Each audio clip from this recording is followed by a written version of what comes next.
This is the webinar on SEO for niche sites and affiliate sites. Generally, this will work for, the link building stuff that you're going to need to do for whatever site, but we'll focus on Amazon affiliate sites today. Welcome. It looks like we have a handful of people on. Oh, way more than I thought. So thanks everyone for hopping on. Let me know in the chat if you can hear me and if the audio is good. I've had some intermittent issues with the camera and different stuff like that. So hopefully it's all good. So give me a shout in the chat. I know there's a little bit of a delay. Welcome if it's your first time on. Do let me know if it's your first time on, by the way. Go ahead and let us know where you're from and what the weather is like there. It's warm here in Montana. It's summertime now. It took a while for that to come through, but it's summertime. The sun's shining. It's hot in this room right now. So if I look shiny, that's a real sweat. Because I have an air conditioner little unit over here, but it's really loud, so we can't run that. Sita says you could hear me. Always on. What's up? Thanks for hopping on. James, Mike, Sandeep, and Sarwan, Ravindra, James, and James is able to check this out during your lunch break. I'll try and go fast. All right, I'll try and get this done without going too long, so you don't miss out on the end. All right, we have it's hot in Jamaican, but it's windy. All right, and Pratt Mesh, what's up? Okay, so today we're talking SEO for niche sites, and we're going to focus on off-page SEO. This is really like a link building sort of plan. This is how you can approach link building. I'm going to go over, I think, 7 different approaches. Some of them are gray hat, and I don't do gray hat link building, but some people do, and it works. It's riskier. I don't do it, like I said, and I'll mention that a few times, and I recommend you don't do it. However, it doesn't mean you can't learn from other things that work, even if they're riskier, right? So even if you don't use private blog networks or Web 2.0s or other gray hat link building techniques, it doesn't mean you can't learn from it. And a lot of times, if you're on the edge of what's allowable, as a testing mechanism, right? I wouldn't recommend you do this on like your main site or anything, but if you're testing and trying to learn, what thumb screws you could turn, you can apply those lessons to other places.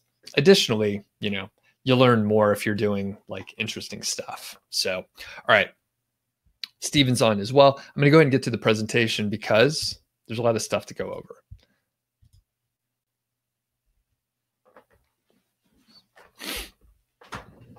All right, so SEO plan for niche sites. Again, this will cover like any sort of affiliate site stuff.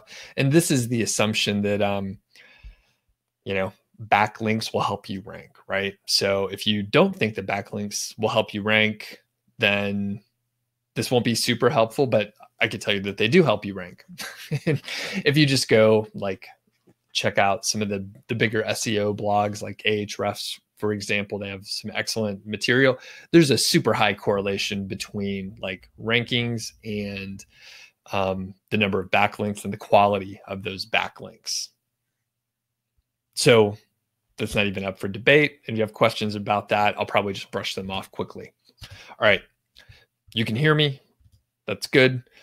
All generalizations are false, including this one. I throw in quotes every now and then. This is Mark Twain, but I mean, we're generalizing here. There's only so much I could fit in to a 1 hour presentation. And there's some generalizations. There's some, areas where, if you want to do a certain type of link building, you're going to have to dive in and, out of the 7 things we're going to cover today, you may have to spend, a ton of time researching, several weeks researching, implementing, executing, adapting on just one of them. So I'm generalizing a lot. Some stuff may not, come through exactly how we intend. So I'm Doug Cunnington. I'm the founder of Niche Site Project. By the way, let me know if it is your first time on a live stream or a live workshop, that is.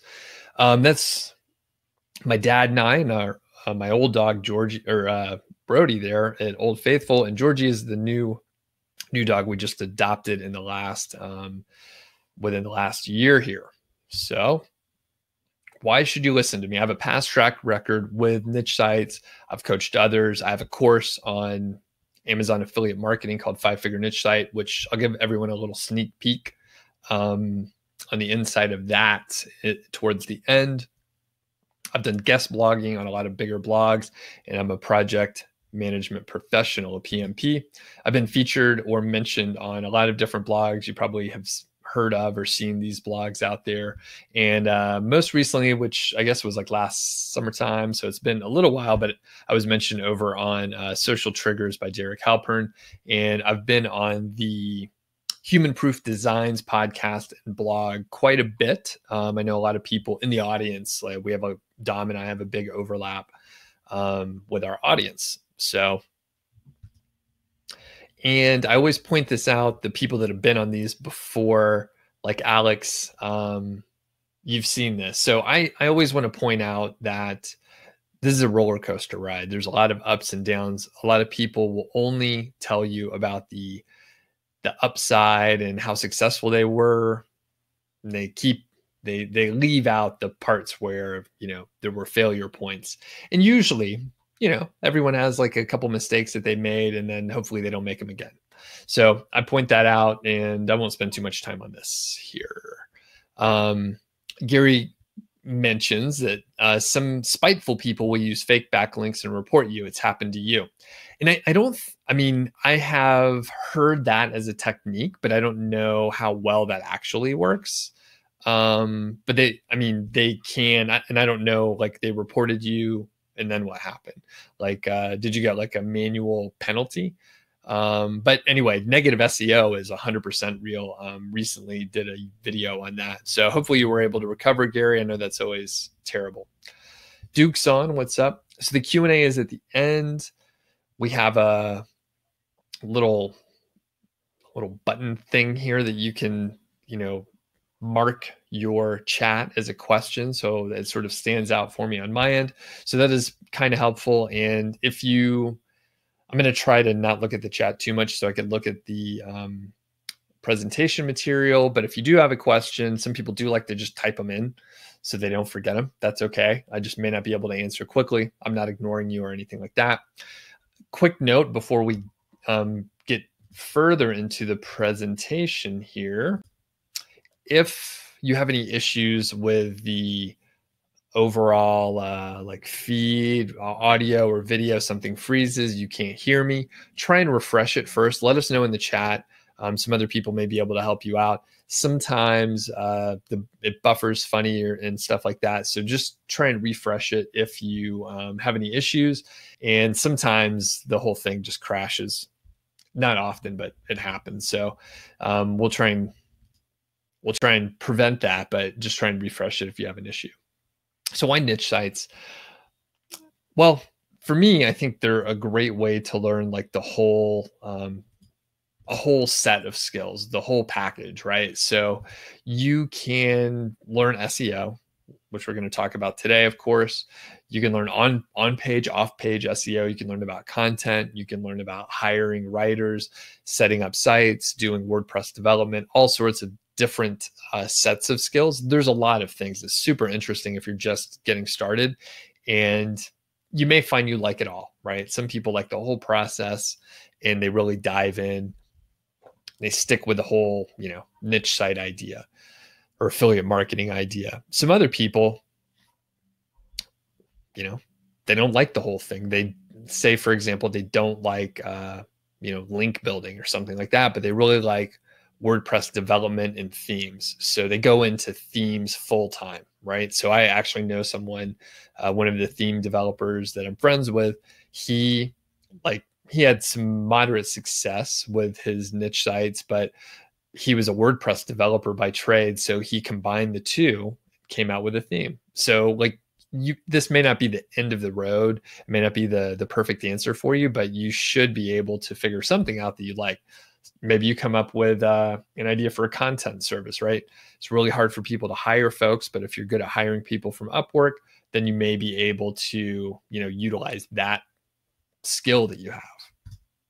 And these are sort of, they're older screenshots, but the couple of examples I'm going to give you, the people are doing really well. So Dave Fox recently was on the YouTube channel. So I think a lot of people probably saw that. There were like 3 videos out there, but Dave basically was having trouble like getting his sites to earn money before he met up with me. I coached him through a few sessions back in early 2015. So this has been about 3 years. And you can see very slowly he started to improve his earnings up until the point he's making about 5,000 to 7,000 per month, I think. I'm not 100% sure. I don't check in constantly, but basically a full-time income. And he was basically a freelance musician and music teacher, plays drums and some guitar, I think. So anyway, he's a great example. Next example is Rob Atkinson. So Rob's been on the site, Niche Site Project a lot, several interviews with him. And I coached him back when we were sort of getting started in the early days. So back at the end of 2014 and early 2015, I worked with him a bunch, and then he just did awesome, right? So these are the earnings from 2016, but you can see it's like over $200,000. Insane. These last few months here, he and I were working on a site together for Project Go White Hat. So if you're unfamiliar with that, the earnings like really skyrocketed, and that's why the earnings went up so much in the last couple months of 2016. We eventually sold the site. Next, we'll get into the real content here. And I see Ravindra has a question here or a comment. Best practices and safest practices to stay on the good side of Google and avoid penalties while doing white hat backlinking. Yeah, basically this will be sort of inherent throughout the presentation. So I think it should be fairly clear as we go. And I think link building is incremental gains, right? So you're probably not going to be able to do anything with links where you're just going to skyrocket overnight. Just not going to happen. Part of it, I mean, you used to be able to do that, by the way, before my time, but used to be able to do that. And then by the time I got into this internet marketing area in 2013, there was like a year or so where you could rank within 6 weeks or so up to about like 2 or 3 months. You could do it that quickly and rank like number 1 for like a 10,000 search term, 10,000 searches per month, that sort of volume. You could rank fast if you like pumped it full of backlinks. But nowadays, Google has throttled that back. So, if you add a link, you may not see the impact of that for several weeks or a few months, right? So it's really unclear like what the impact is because you're doing other things in the meantime. With that in mind, if you do work on building links and promoting your site, doing outreach and all that stuff, over time it will add up. And once you're say out of the sandbox and once your site's established, you may be able to, you just grow faster because you've done all this work over time that you may not see the results for until way in the future. So we're going to go over 7 different areas. I'm going to talk fast for some of them, probably most of them, given the amount that we're going over. Now, Ravindra is asking about like white hat and how to stay out of the penalties and stuff. So basically, if you are not doing any of the number 5 and 6 listed here, which I'll mention all of them in a second. But if you stay away from the gray hat stuff, then you should generally be okay. If you're doing white hat backlinking, then you should be fine. The thing is, and the thing that I can emphasize, if you are doing white hat backlinking and your site gets penalized, you're almost guaranteed to be able to recover it, right? So as I've been learning more about negative SEO and disavow files and working with people that got penalties and getting them lifted, that is, I mean, if you have mostly white hat backlinks or except for, whatever links naturally bad backlinks came to your site, if you disavow the bad ones and keep the good ones, you'll be okay. Again, after working with Dave some and hearing his story, with his penalty via negative SEO, you can recover your site. And Duke mentions the good old days. He hit number 2 for 65,000 searches per month, almost overnight. Article marketing, robot blast, crazy. Yeah, and that was before my time. I just heard about that stuff. Okay, so the 7 areas we're going to look at. We got social profiles, internal linking, blog commenting, guest posting, Web 2.0s, private blog networks, and company outreach. Number 5 and 6 are gray hat. I don't recommend you do those. All right. But they work, they're effective. And if you use them in conjunction with other things and you have a very small percentage of those links, you're probably a pretty low risk. Again, if you, back to Ravindra's point, if you say have 10% of your links coming from private blog networks, if you ever run into an issue with a penalty, you could just disavow those links and you're good to go, right? So if it's a small percentage, then you're probably okay. The other thing that I'll mention about gray hat links is if you look at, companies like Empire Flippers, you look at the sites that they're selling, a lot of them, almost all of them are, well, it depends on when you're looking at it. Basically, they have private blog network links and they generally don't have an issue with it. They're working with, investors who are spending, tens of thousands or hundreds of thousands of dollars on sites. So if private blog networks were completely risky and didn't work, then you wouldn't see that correlation. So I encourage you to go look at Empire Flippers and see like what sites are using PBNs and that sort of things. Okay. And again, I see the questions over there. If you can do me a favor and just mark them as a question, that'll help me out when I come back and answer questions at the end. All right. Social profiles.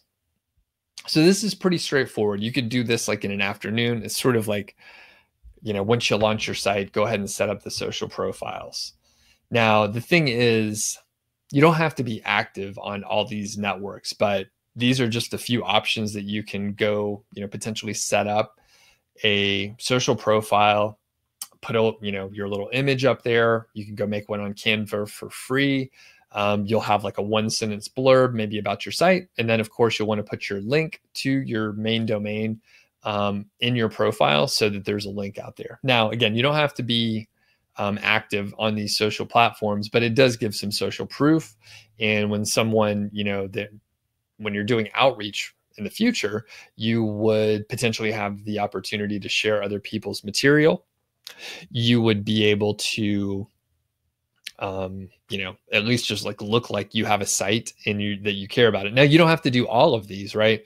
I would say just a handful, particularly, if you're interested in those particular platforms. So, if you're on Twitter, you care about it, then, do Twitter and Facebook, the ones that you're actually active on, just because you may have a little more interest in them. But you can set these up, like I said, just in an afternoon, really quick to do. And there are, dozens of others that you can check out. Now, one thing you can look at is if you happen to be part of a like professional organization or something like that, you may be able to set up a profile on those. So I should have looked this up earlier, but there are professional organizations all over the place. Like I said, I'm part of PMI and a project manager. So, you could potentially set up a profile on a specific social network just for the profession. So if you go check that out for your niche, or maybe you're a part of that profession already, then that would be great. So like I said, be sure you put your backlink in the profile. Some people, for some reason, forget to do that. So that's the main thing to remember. Next, we have internal linking. So the good parts with internal linking, basically, you can control the links, you can control the relevancy, right? It does require planning to like implement a silo, but you don't have to do it by the book. There's a workaround. All right. So there's a diagram I'll show you in a second to sort of illustrate this. There was a time where I believe the silo structure like actually helped a lot, but in these kind of sites, I find it overkill to go through all the architecture of like designing your website. You don't get the same benefits. And at the end of the day, you may end up with a crazy long URL. This is when I realized this wasn't a good idea. One of my friends had a URL structure that was like, I don't know, it was like this long. It was huge, right? It was super long. It didn't make sense. And you can see, right? So we have topic 1, subtopic 1. What if you had 2 other subtopics in here? Your URL would just be crazy long. That's what he did, right? So he was, in the beginning, he was trying to like pass link juice in a proper way, do a silo structure. But when it came down to it, it was a mess. And he eventually stopped doing it. That's when I realized, hey, what benefit are we really getting from a silo? So this is kind of what it looks like in a graphical sense. And it's just interlinking. All right. So it's really all about the interlinking, and the URL structure may be a little bit important because, you know, you're hitting certain keywords, but, you know, it's really about linking in a very like intentional way. That's the word I was looking for. So it's linking in a very intentional way. And you can see I didn't fill in all the arrows here. Otherwise, it would be a huge mess. But you can see that if you link all over the place, then you should be all right. So that's basically what I recommend for people. If you want to read more, you can go to nichesiteproject.com, WordPress silos, and you can read, I think it's several pages of information there. I think it's like 5 or 10 pages. But basically, if you just interlink your site all over the place, it should be fine. Now, of course, you'll see here you have topic relevancy. And if you do that, that'll, you know, take care of what's going on, right? So, and I think Duke may have, I didn't listen to the podcast on human proof designs yet, but Duke, you talk about like content pockets or something like that. Did I see the headline right? Feel free to, you know, drop some knowledge on that, Duke. All right, moving on, blog commenting. So this is number 3. People will tell you that blog comments don't work, but it depends on what you're trying to do. All right. So if you're trying to rank your website with only blog comments, it's probably not going to work. That is true, 100%. They're usually no follow, but they are a natural thing to do, right? I comment on people's blogs.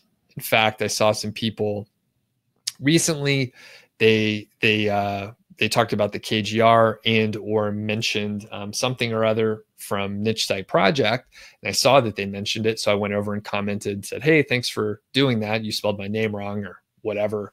Sometimes people screw up. But the other thing with blog commenting is if you have like the overview in mind, right, which we're going to get to in part 4, if you're using blog commenting to network and do promotion and outreach within your niche or related niches, well, then that's going to work. But if you're trying to, I mean, if your goal is to rank your site only through blog comments, you may not be able to do it. But if you're using the comments as a tool to network and meet people, well, that's a great way to do it, right? So I could tell you, if you comment on Niche Site Project more than like a couple times, and you have a smart comment, I'm going to remember you, right? Your little picture is going to show up, and I don't get that many comments. So it's the same on a lot of other blogs as well. Next is guest posting. So again, these are natural. And if you go, look at, I think I Will Teach You to Be Rich, and you will take a look at the Tim Ferriss blog, tim.blog, you'll see he has some guest posts from like big names. Guest posting is a natural thing to do. Can it get out of hand like it sort of is nowadays, where people are sending, I mean, I get probably 3-4 emails a day. Someone is trying to guest post on one of my niche sites or on Niche Site Project with some really terrible pitch. That's probably not going to be working in the future because people are already charging for it. And basically, if you can get a guest post on a relevant blog, It's really the best kind of link you can get because it'll be within the context. And yes, you can get links to your affiliate content if you've done the proper networking, right? So if you're friends with the person you're guest posting with, then you should be able to place that link. Additionally, it goes without saying, the content on your site needs to be fantastic, right? If you're linking to something, there needs to be a reason why. Often, right, you could provide a reference for the person if they want to learn more about choosing a ballpoint pen, for example. So that is why you would potentially link, and that is how you would get links to affiliate content. Some people are afraid to do that. You could link to another page, maybe a pure how-to article, and then you would probably be in good shape to use that as a jump-off point, add more internal links, refer back to point number 2. So guest posting is a great thing to do after you've done blog commenting and developed a relationship, and that is how you're able to like land that guest post. The other thing is you can link to other guest posts. So after you get a few guest posts out there, you're going to have the ability to get more, right? And you can link to those guest posts, particularly if they're helpful.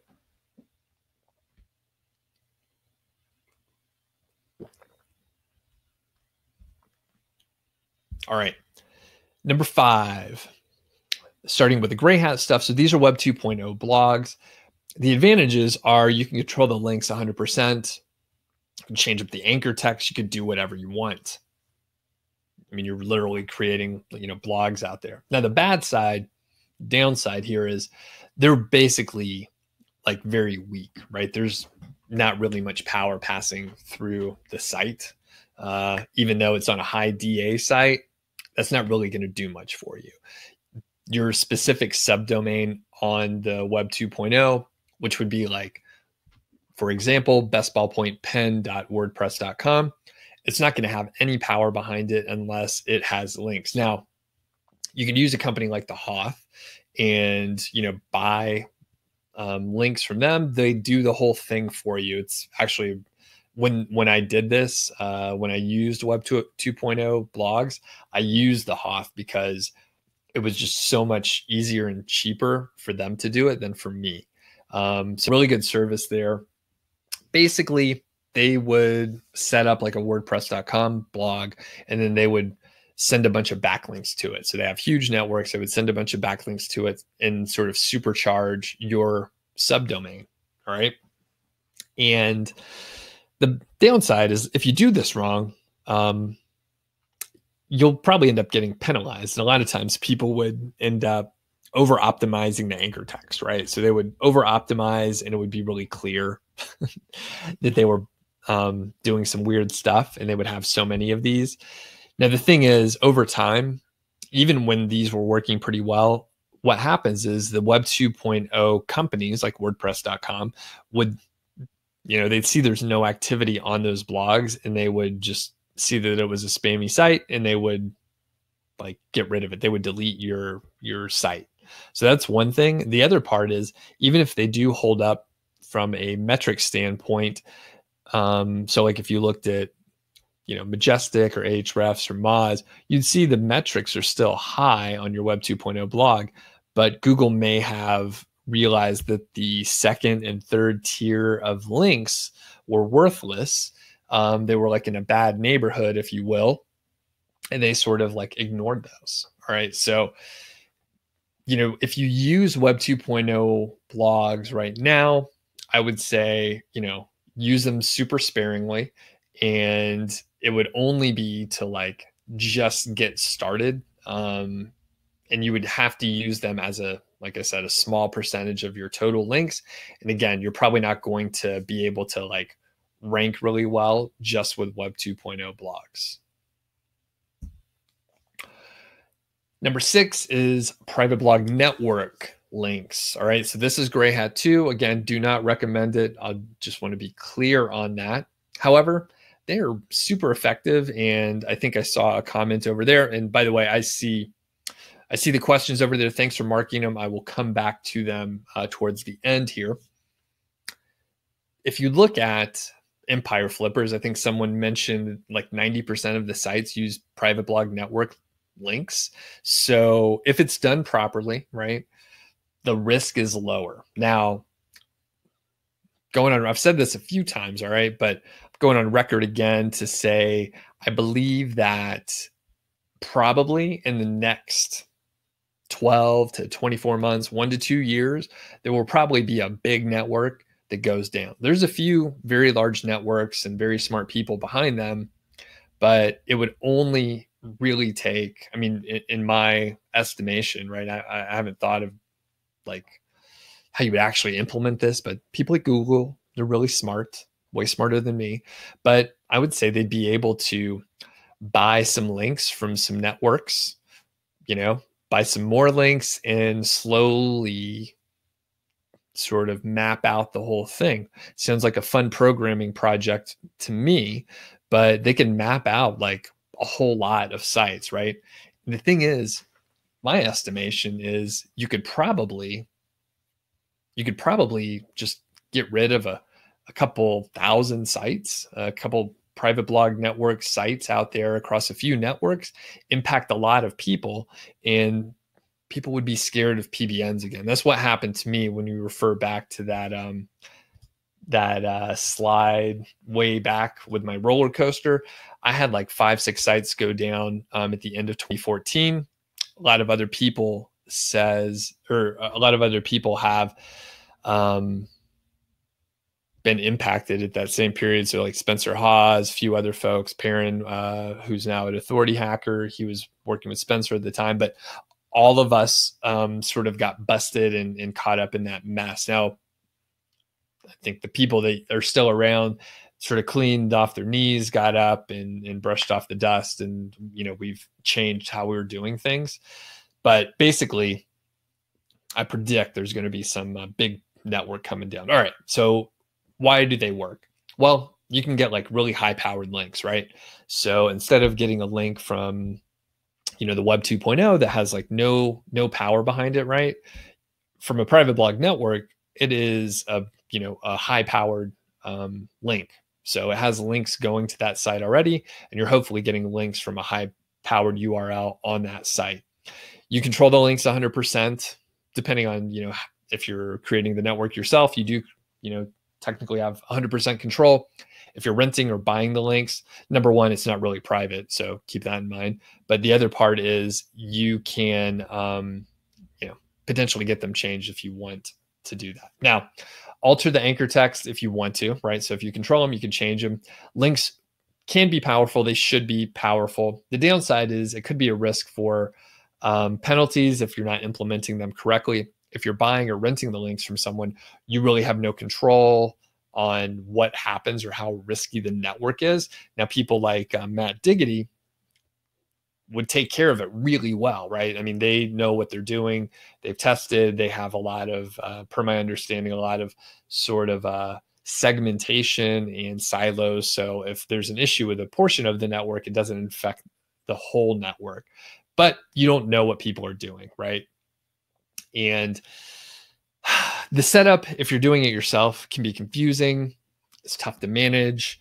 It's not very fun. I had a network of like 60 or 70 domains at one point. And, at the end of the day, I didn't really enjoy doing it. It was kind of fun at first, learning how to manage everything, but it's managing a network of sites. So a bit of a pain to deal with.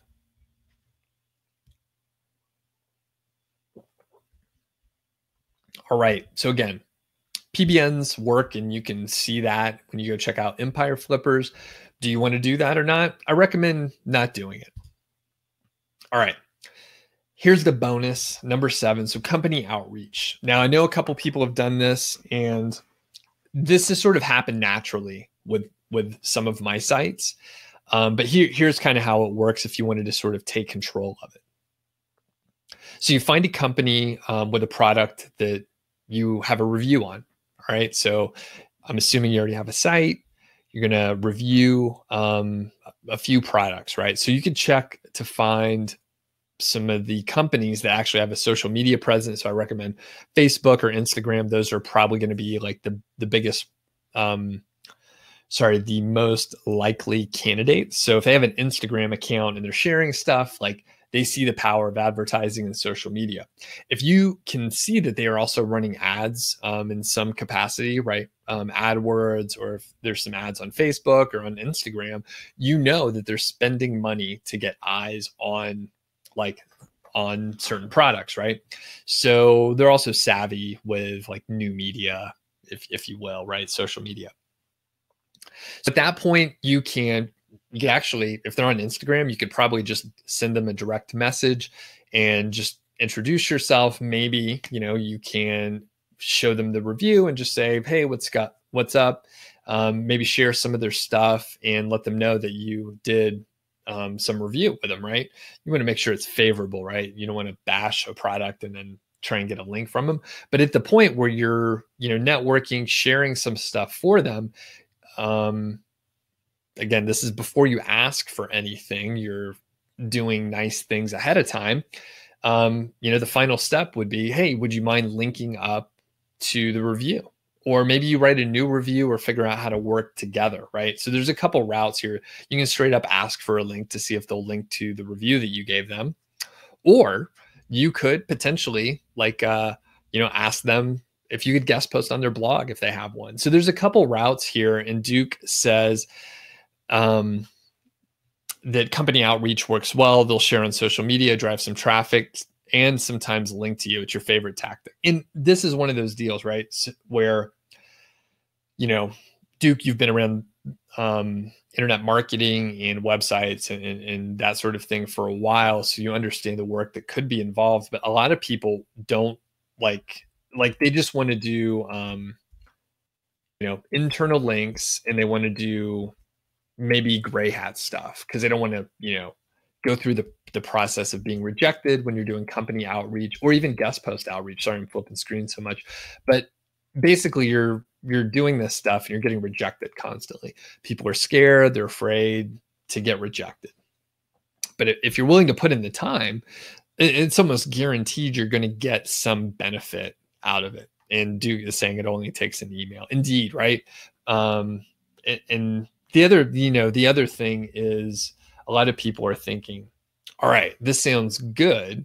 How can I scale it? How can I send out, 40 emails or 400 emails so I can get even more links? You have to forget about that. Like, just get one link at a time. Like, if you put in the time on this, you may reach out to 5 people and get 3 or 4 links out of it from super relevant sites where they're going to share it. And then, they may send you a product to review. That happens quite often once you have your site sort of solidified in a high ranking position. When they're coming out with new products, they want to get reviews out there. I mean, they see the value, and sometimes you'll have PR companies reach out to you. So that concludes the 7 steps. There's another one I'll probably add in the future, but if you check out some of the recent interviews that I did with Dave Fox, he talks about this type of outreach, but not for companies with products, but for nonprofits. So at that point, you're probably going to be able to get like a very high authority type site, because nonprofits and organizations tend to get links from governments and EDUs and stuff like that. So if you're able to, do that kind of outreach for a nonprofit, it goes even farther. Now, some of the details change, but it's basically the same 5 steps as this. Okay, cool. So before we move on to the questions, by the way, keep asking questions. I'm going to have a look at those in a second. 5-Figure Niche Site is launching next week. So I open enrollment every now and then. Next week is when I open it for the summer. So it'll be open for 5 days. I know I recognize a lot of names. So I know a lot of people already know about the course, or your students, or, you don't need the course. But it's a lot of good information, and I'm going to hop over, show you a quick behind the scenes really, really fast. But I use proven principles, techniques, and strategies, all the systems that I talk about. I share them in the course, and there's a little bit extra, right? So one thing I've been doing is updating and revising, improving templates. So a lot of the stuff that you may see on YouTube and that I share on Niche Site Project, those are like 1.0 versions of most of the material, templates, and so on. And then within the course, as I'm updating and improving, you get the current ones. So that's something that I've been working on even harder in the last, 9 months to a year or so. Okay. So keep an eye out if you're interested in starting a site. You'll get information next week.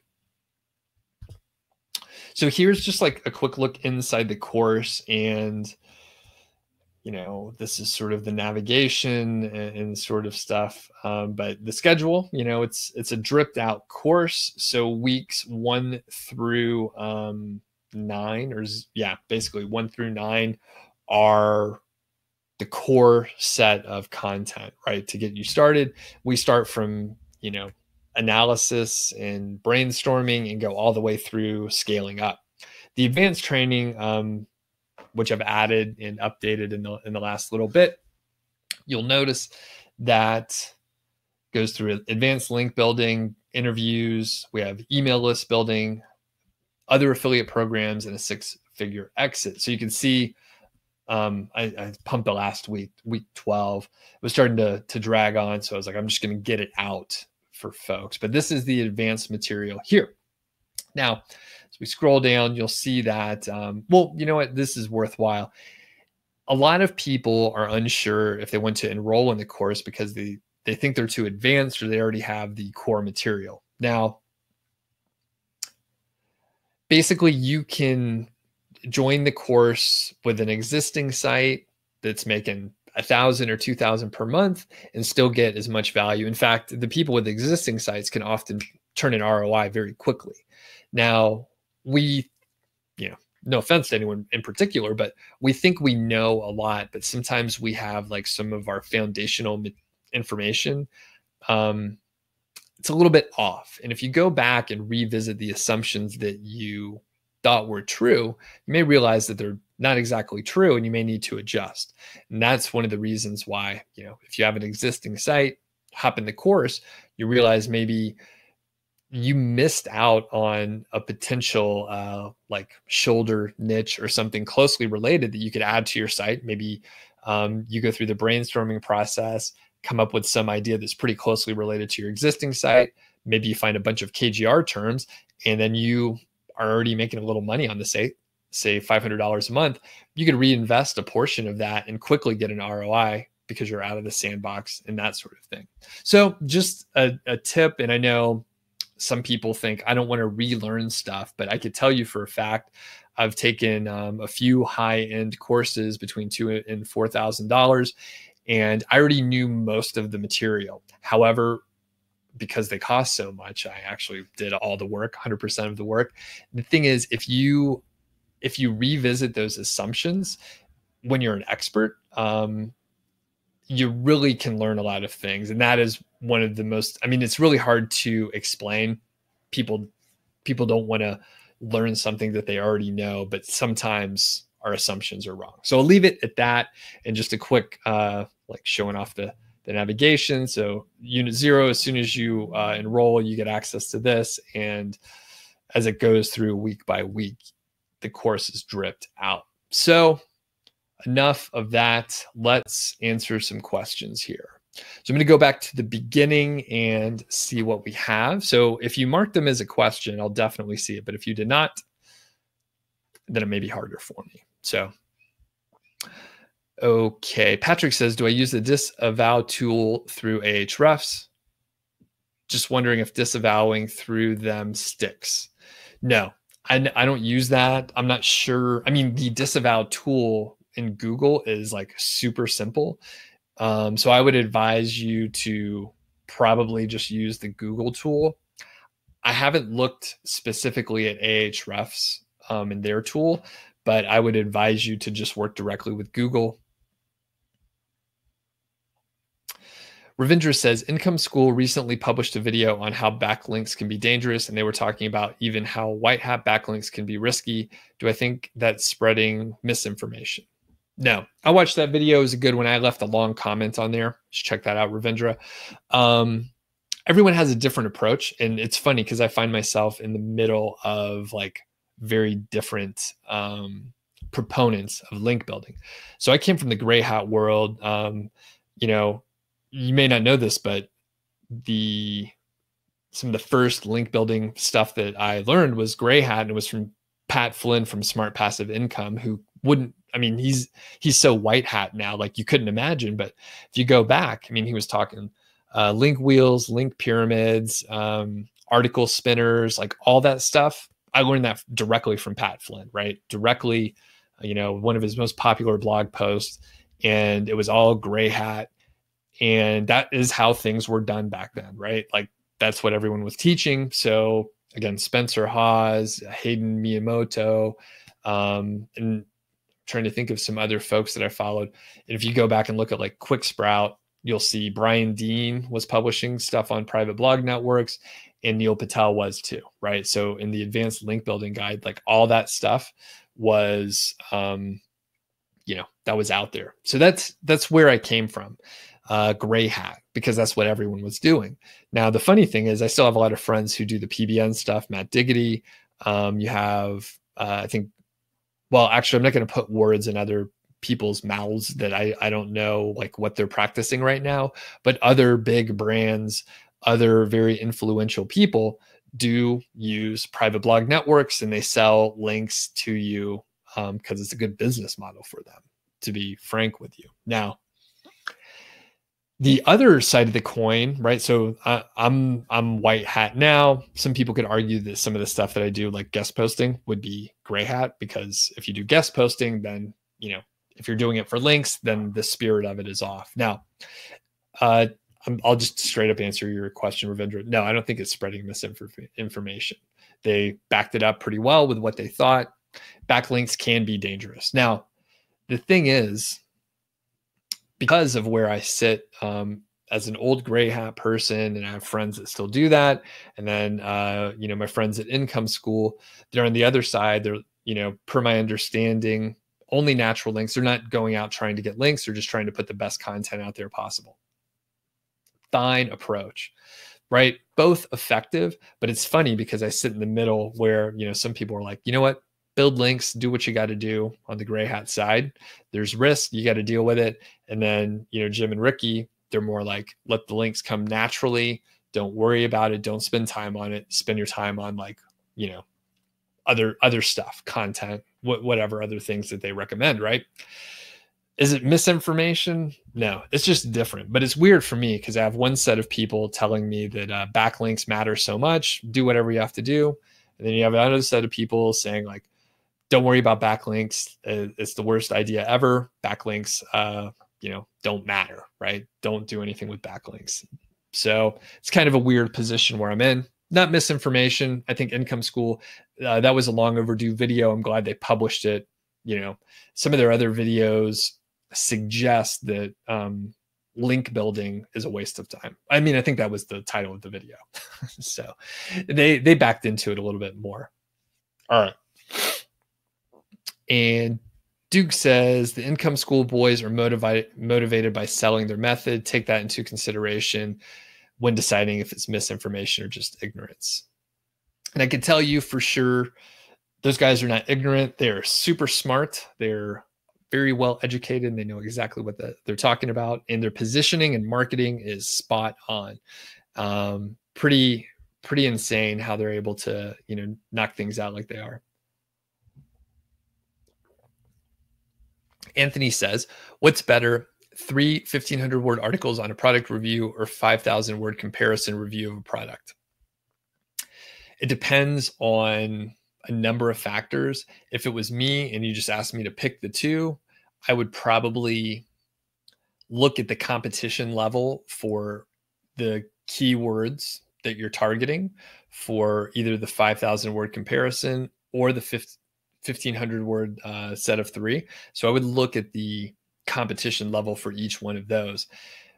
Like if you're going after the same keywords for the same, actually, yeah, it's really hard to answer. Why don't you do 3 5,000-word comparisons, or, you know, reviews or whatever?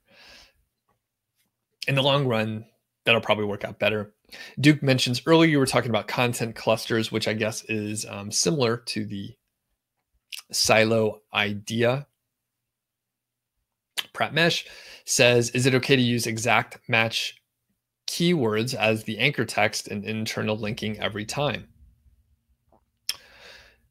It depends on your other links. So if you had a bunch of other, you have to look at everything all together. I would generally say don't use exact match anchor text every time when you're interlinking, but it depends on the full picture and you need to have an understanding of your full anchor text distribution.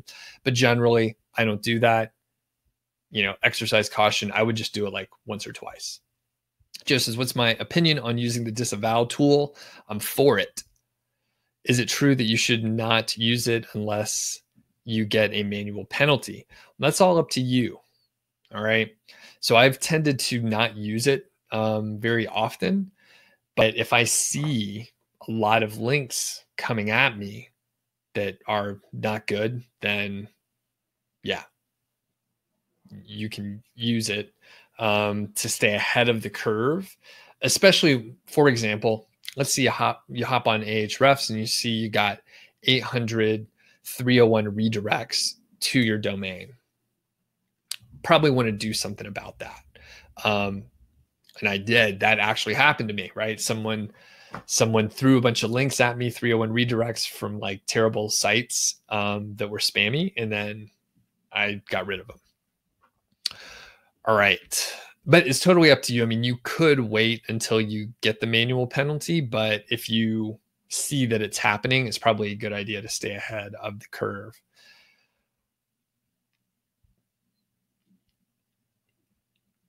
All right. Pratmesh says, do you get any traffic through blog commenting? Yes.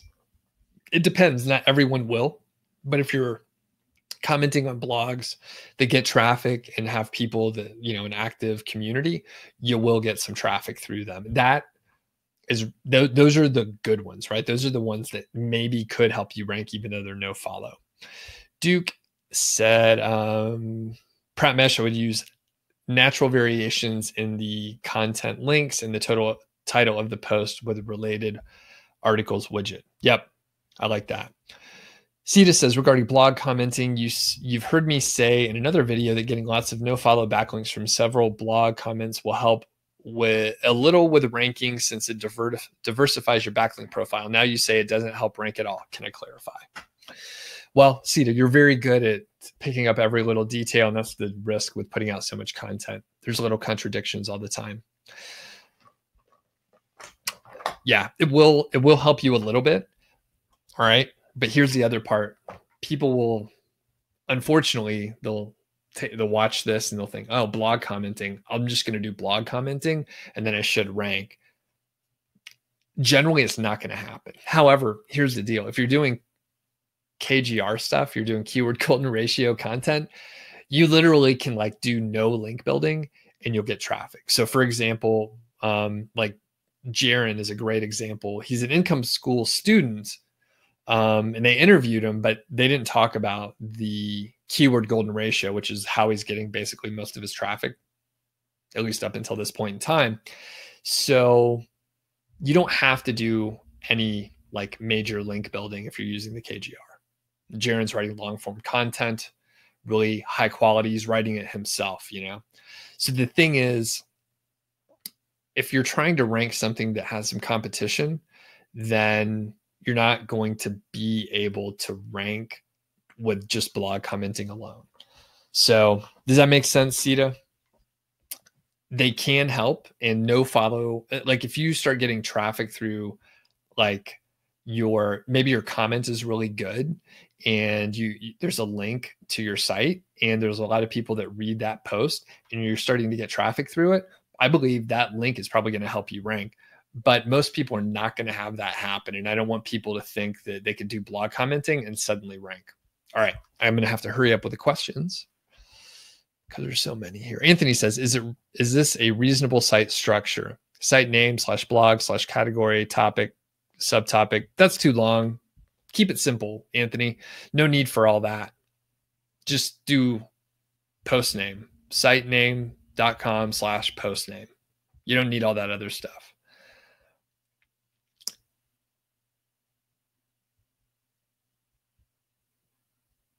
Sita says, I think it's because some traffic may trickle through the blog comments via comment love. So is it still worthwhile? Yes. You're only asking because I implied that it was a waste of effort. Okay. And I think I went on it. So I think you're probably clear now, but let me know. Pratmesh says, thanks for responding about the anchor text. You do the same, but will it cause a problem if you go too aggressive with the exact match? Probably yes. Duke mentions that Matt Diggity says no more than 50% exact match with internal links. That seems like a good rule of thumb, but again, one must have the full picture in mind. So if you just take a percentage, let's do a quick example, right?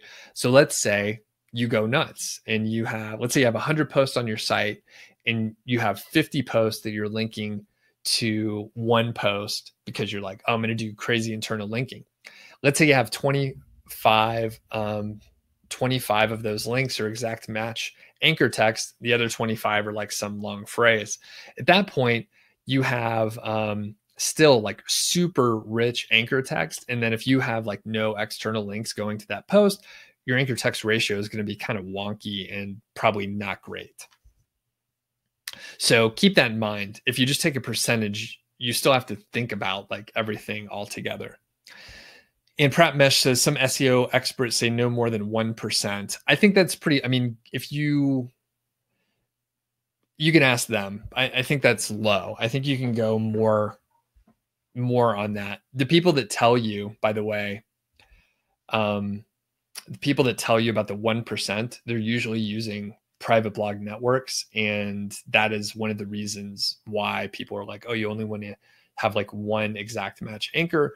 But if you go look, Ahrefs did a huge study and it looks like, you know, it's like 15 to 20% exact match from external links. All right. So go check out that study. Really interesting. Okay. Duke says company outreach. Okay. I read that earlier. Pratmesh says, how do you find nonprofit sites in a specific niche? You just Google it. Just Google it. Sita says, Moz has a great article on how to disavow. And it's called Your Start to Finish Guide to Using Google's Disavow. Cool. And Duke says, this is smart. If your site comes up for a manual review and you've already been actively disavowing, it shows you're not trying to game the system. Smart. Yeah. I would hope they use that sort of practical knowledge, but sometimes it looks like maybe not. All right. Pratmesh says, what are my thoughts on the accuracy of the SEMrush on the total website traffic and backlinks compared to Ahrefs? So the accuracy of the total website traffic, usually I find that SEMrush is like anywhere from 2 to 4 times off for their estimate. Usually they're much lower than what the actual traffic is. And it's because of the long tails that your site may be ranking for that SEMrush is not tracking.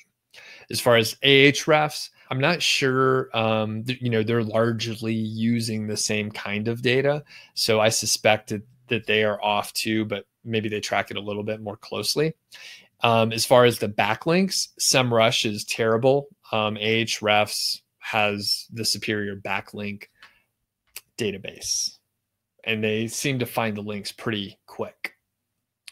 And I made it to the end of the questions, just 1 minute past the top of the hour. Any other questions out there? Any other questions?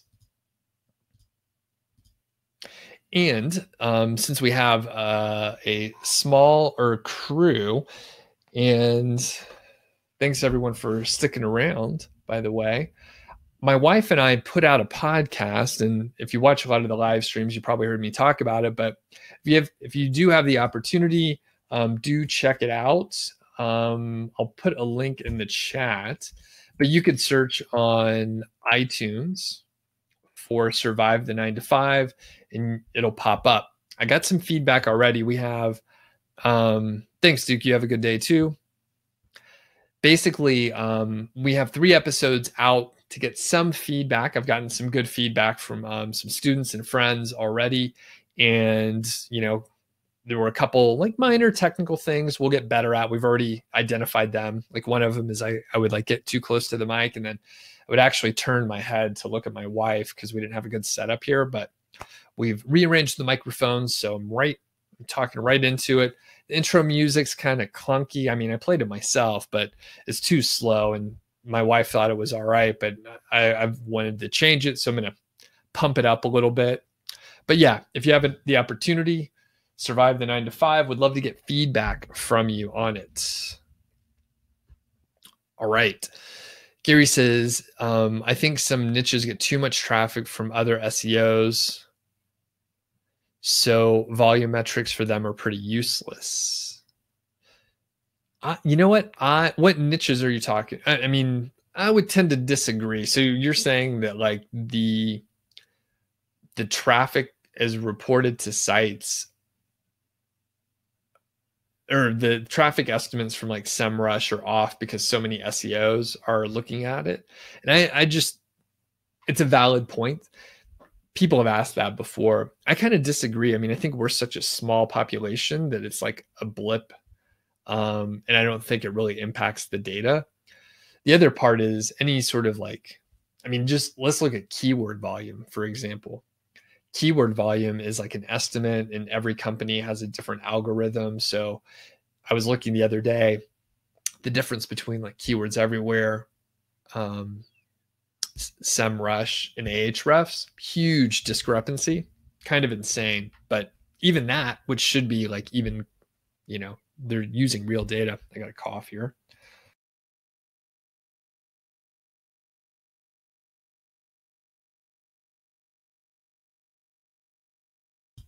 They're using, better data, I think, for the keyword search volumes.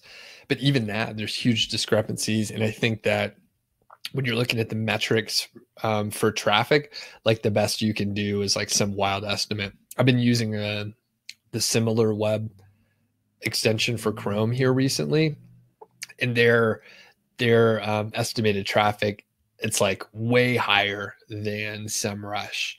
So it's probably somewhere in the middle. Anyway, all those estimates from tools, they're doing their best. And you may not get like accurate data, but in my opinion, as long as you have a relative understanding, it should be fine, and understanding on where one site is compared to another. Okay. Anthony says, the site structure, and this looks like the questions are slowing down. So the site structure you mentioned earlier might be necessary for organizing and scaling the amount of topics on your niche site, since certain topics are very specific, hence why the structure set up is that way. How can you keep it simple, but yet specific for subtopics? For example, for the baby niche, you have kids as a category, then babies, toddlers, tweens. How would you simplify that? All right, Anthony, let me ask you a question. How big is your site right now? How many posts do you have? And then let's dig into this. Premesh says, how do you find blogs for guest posting? So there's a couple YouTube videos on that, but typically I figure out some idea, right? I'll give you a real example right now. I come up with my own footprint to search for.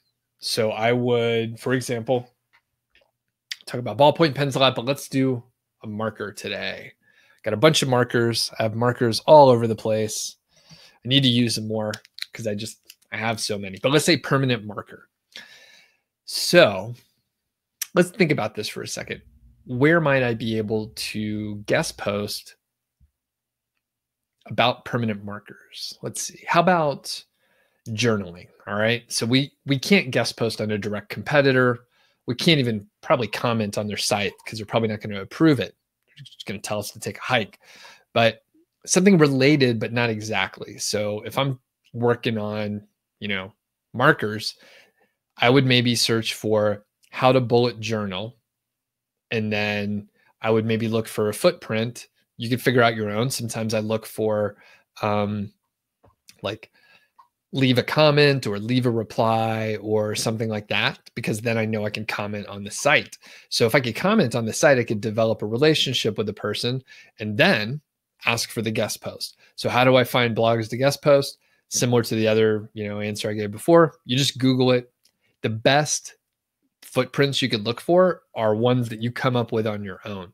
So, you could use like some of the techniques that I just explained in that random example and then apply it to your own niche. So, maybe you're not doing pens and pencils and stuff like that. Maybe you're doing something totally different.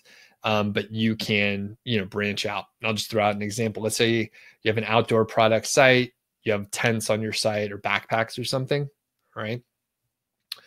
I would probably check out parenting blogs, look at activities, outdoor activities for kids. Again, you're not going to be looking at competitors at that point. You're looking at parenting blogs that want to have activities with kids, right? So you see like some correlation where there's just enough of an overlap where they would potentially, host your guest post.